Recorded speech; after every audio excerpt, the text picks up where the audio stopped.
السلام علیکم ورحمۃ اللہ وبرکاتہ۔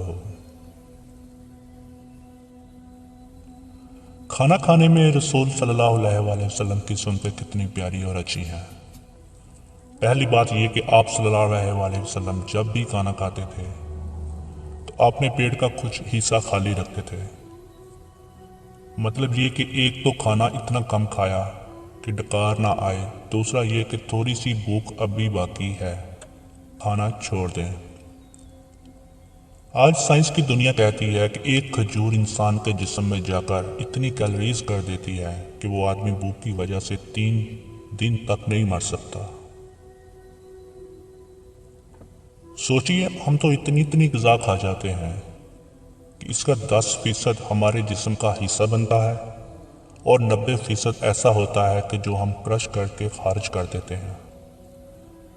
یعنی ہم عادت کے لحاظ سے پیٹ تو بھر رہے ہوتے ہیں مگر جسم اس کو کرش کر کے خارج کر دیتا ہے۔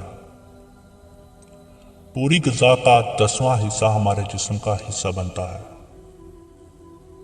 تو ہم نے تو اپنے معدے کو خوب بھر لیا، جس کی وجہ سے کئی دفعہ بیماری، فلاں بیماری، گیس کی تکلیف، پیٹ کا بھر جانا، یہ ساری بیماریاں پیدا ہوتی ہیں۔ نبی کریم صلی اللہ علیہ وآلہ وسلم جب بھی کھاتے تو پہلا اصول کہ جتنی بھوک ہوتی تھی اس سے ذرا کم ہی کھاتے تھے۔ دوسری بات، ایک وقت میں ایک کھانا کھاتے تھے، 2 کھانوں کو ملا کر نہیں کھاتے تھے۔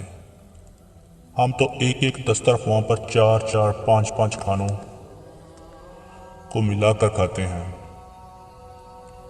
میں کبھی کبھی سوچتا ہوں کہ جتنی مرغان غذائیں ہم نے تیار کی ہوتی ہیں، آپ ان میں سے تھوڑا لے کر ایک برتن میں ڈال دیں اور دیکھیں کیا بنتا ہے،